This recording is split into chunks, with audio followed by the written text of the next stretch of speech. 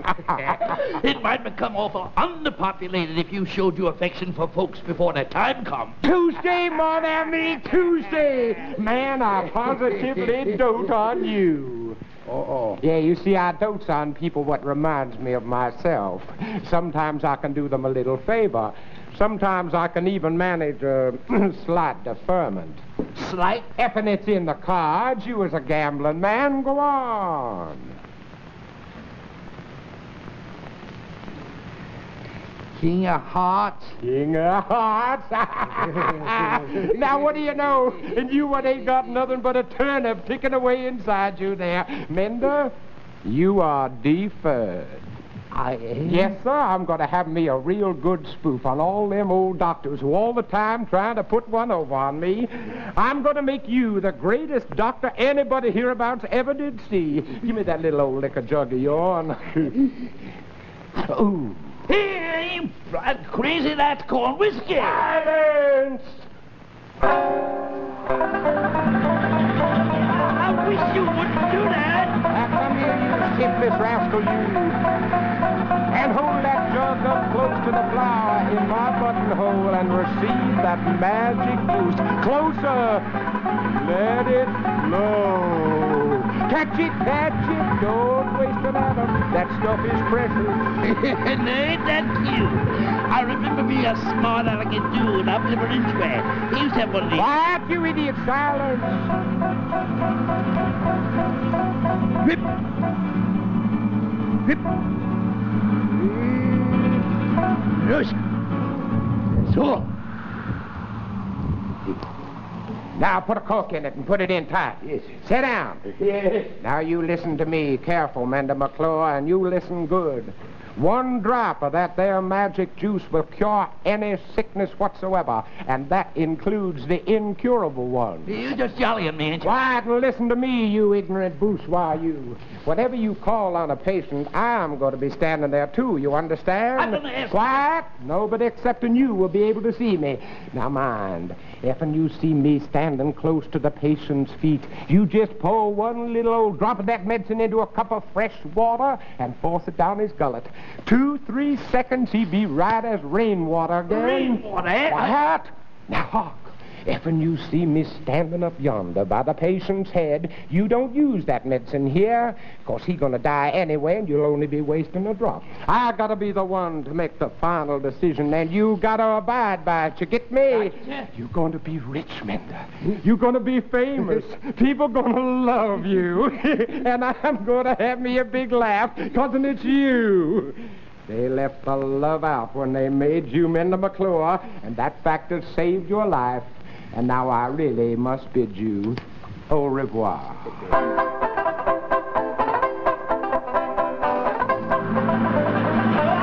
Yes, we got to do that. Now, here. Come on.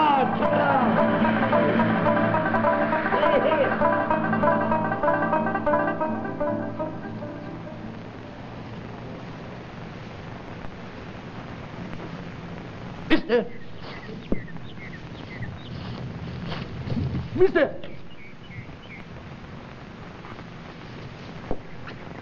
Where you go? You gone somewhere? Come. Oh, man. Well, anybody in his right mind would say I'm the only one here. I'm the only one's been here all morning.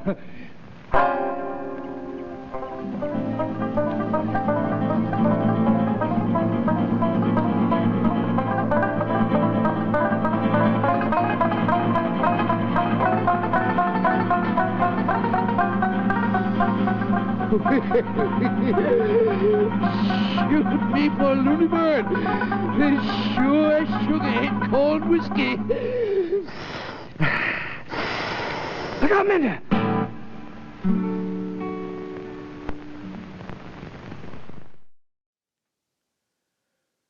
Vincent Price as a southern riverboat gambler who is also deaf.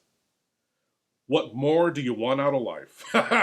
He devours the scenery every time the camera is pointed in his direction, and we love watching him chew it up. Mr. and Mrs. McLure being played by Thomas Mitchell and Gail Bonney, both respected character actors with a long list of credits, but let's face it, it's Vincent Price everyone is watching here. Let's get back to him as we get on to part 2 of Mender McLure from General Electric Theater. But first, let's have a look at a computer made, as Mr. Spock would say, from stone knives and bearskins. We'll find out more about what's in this in a few minutes. And over the past several thousand years, we've been making progress. We've made our hands stronger, our eye more powerful, our ears sharper. And tonight, our General Electric Progress reporter, Don Herbert, tells us how science is even improving our brain work. There. Now we have sort of an electrical brain, a computer it's called. That's a computer, Mr. Herbert? Sure, of course it's a homemade one. See, with 2 wires, one there, a board with numbers on it, and this voltmeter. And this will think? Well, computers don't actually think, but they do help you think by doing some of the hard work or the mechanics of thinking. For example, suppose we want to multiply 5 by 3. This machine will do that? Sure, watch. You put this clip at 5, and this one at 3. And here's your answer right up here. 15.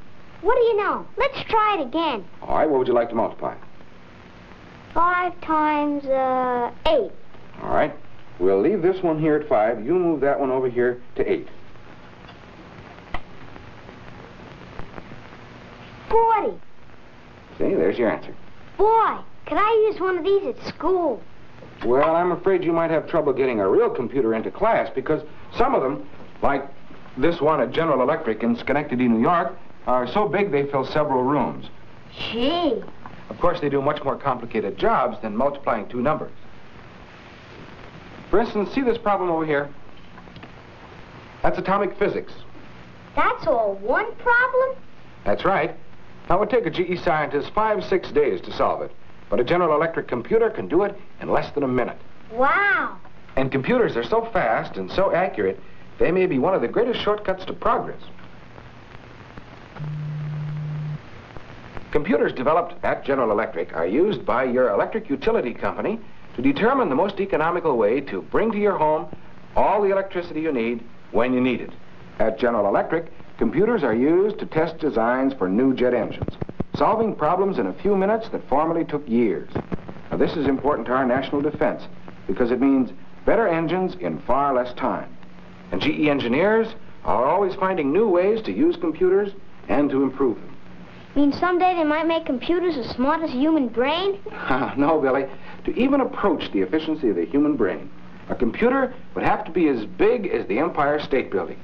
And besides that, it would take all the electricity Niagara Falls could supply to run it and all the water in Niagara Falls to keep it cool. You see, Billy, your brain is a pretty wonderful thing. It sure is. But the computer can be a powerful helper. GE's General Engineering Laboratory pioneered in computer design and development as early as 1915. And today, at General Electric, computers advance the research, speed the engineering, and improve the manufacturing skills that are so necessary for progress. And at General Electric, progress is our most important product. Now, Act 2 of The Ballad of Mender McLure, starring Thomas Mitchell and Vincent Price. Mender McLure was a slow-moving man, came home that evening with jug in his hand. Something had happened he didn't understand, and Ludy yelled, Mender, Mender? Mender. Mender, honey? Yeah? Our little Leroy is sick, honey. He's sick. Well, put a hot milk poultice on and give him some sassafras tea. Oh, honey, I don't know what it is, but I think he'd like to die. Yeah, there's that. Yeah, you better call a doctor. Doctor. Doctor. You get me a cup of water. Water? What you gonna do with the water? Shut up and bag it.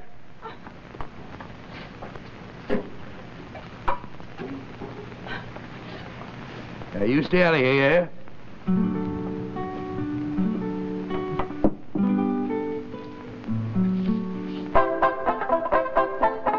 Howdy. Howdy.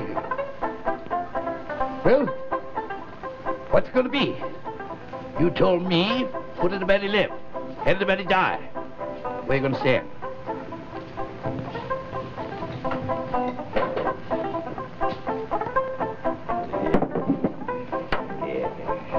Pray God, Mender. Pray God. One drop is sufficient. Don't waste that stuff.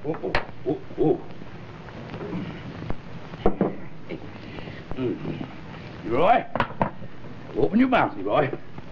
Yeah. Mender, what you doing to him? Yeah, I told you to stay out of here. It don't matter none. She can't see me. What you put in that cup? He's a moving. The color coming back in his face. He looked like my little boy again. Oh. Oh, now here, cut that out. You hear me? Cut it out. Mender, Cut it let out. him love you up a little. You love that little boy too, don't you? Oh. You do love him, don't you, Mender?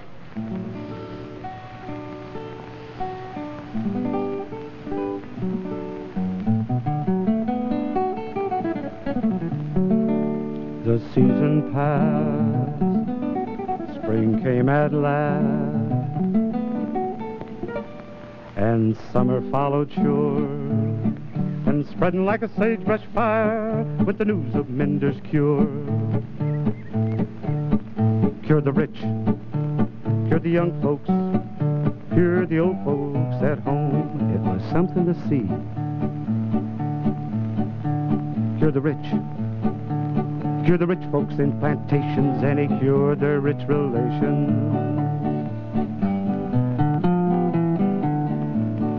And he thought it kind of funny that them big rewards of money wasn't half as satisfying as to save a body from dying. What could it mean? He cured the poor folks down in shanty town, and they opened their hearts when he came round.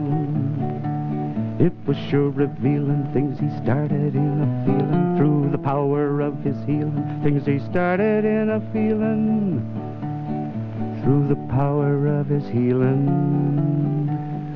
What was happening?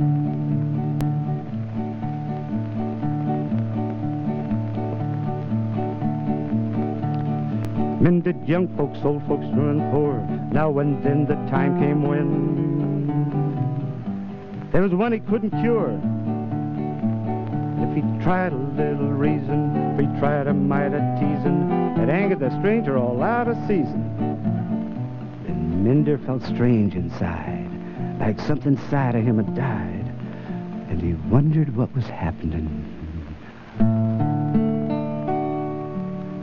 Now Mender went a-mendin' each day, and fortune smiled as he wended his way.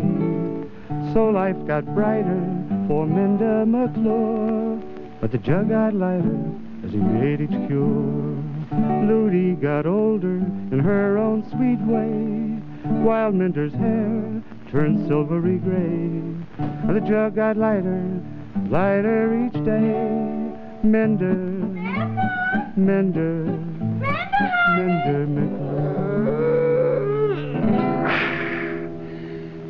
Yes, dear. Time to rise and shine, Hamlet. Yes, my love.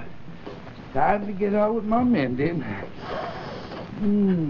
Turkey again. I hope you don't mind. Oh, what's on my schedule for today? You got a patient already, honey love. This is Miss Corley Ann Gignilliot. Miss Gig's boy, mighty sick, Mender. I put him to bed in the kiddies' room there. I'll take a look at him.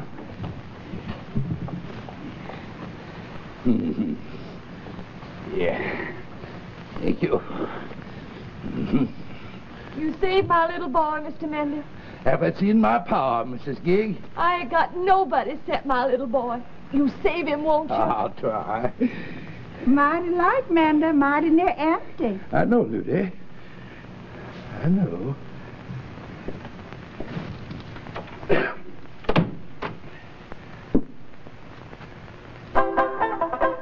Howdy, old friend. Howdy. Here we are again. Yep. Well, it all come true, Mender, just like I say. You rich, you famous. Long time since that day in the hollow in the bottom of the woods. What about him? What's it going to be?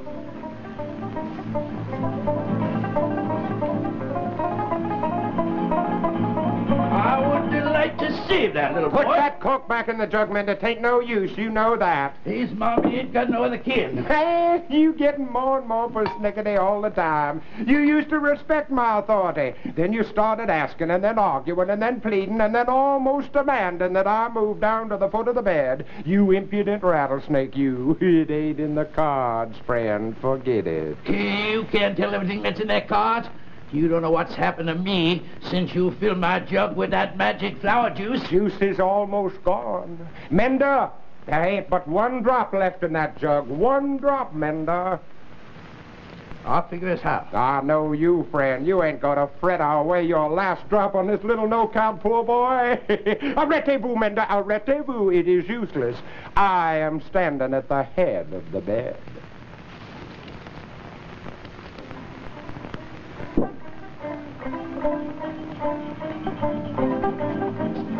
Now you are standing at the foot. Why, you dog! Mender, that boy ain't no kin of yours. He's a little old boy, ain't he? Well, what's that to you? You never bothered your head with none of that sloppy old love stuff. You was a man after my own heart, Mender. If I had a heart... I had a heart, I just didn't use it. That's all. You rattlesnake, you. I believed in you, Mender. I believed you was too cool for this kind of bushfire. Now cut it out here, cut it out. I plumb wore out.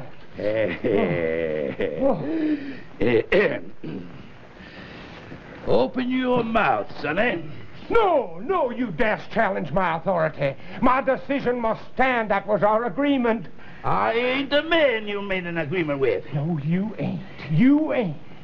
Mender, you are sick. You are sick. You done caught that little poor boy's disease. You will die, friend. You will die. I can see it in the cards. You're going to die unless you drink that magic water yourself. It's the last drop, Mender. Save it for yourself. Drink it up, sonny. Drink it up. Why, you really do love him, don't you? Oh, great day in the morning, if you ain't the most gambling man I ever did meet. You do love him, don't you? I reckon it's hell of more. Man, I tell you it's something. When people get grateful to you for saving their lives, they're bound to give you so much love. It's like they suffocate you. I reckon that's how you just naturally love them back. Seems like you love them more than you love yourself. And it's the same kind of thing as loving yourself. Only it makes you feel better. You understand my meaning? Oh, ferme la bouche. How you all feel, honey? I'm hungry. Hungry. Oh.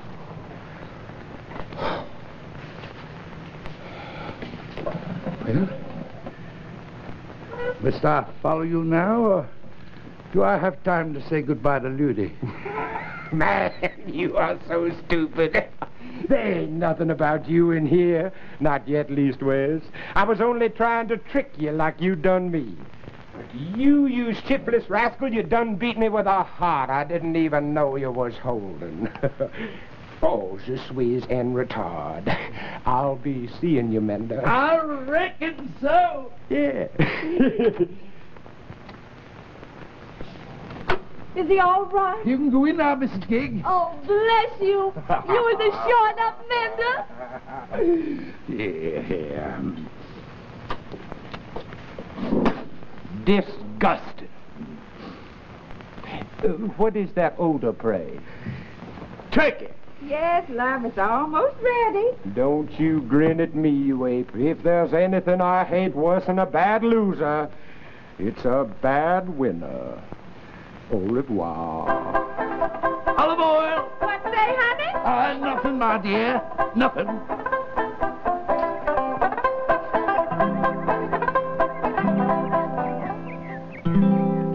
That there's the story of Mender McLure.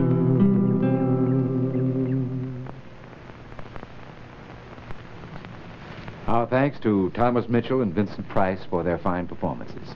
Next week, one of the screen's all-time favorites, Edward Everett Horton in The Muse and Mr. Parkinson. In the meantime, remember. From electricity comes progress. Progress in our daily living. Progress in our work. Progress in the defense of our nation. And at General Electric, progress is our most important product. Yeah, look, I know I'm gushing here, but I'm going to keep gushing because Vincent Price really is a pure joy to watch. In this role, he's more of a devious yet likable rogue, but even in his most sinister portrayals like Dr. Phibes or Prince Prospero in Mask of the Red Death, there's still this glint in his eye that seems to say he's having more fun than anyone in the audience, and that joy is infectious, even when he's playing pitch black evil. Well, I hope you'll join me again next week, dear patrons, as we tour the dark depths of what TV used to be. As always, I am Lord Blood-Rah saying, you're always at home in the Cathode Zone.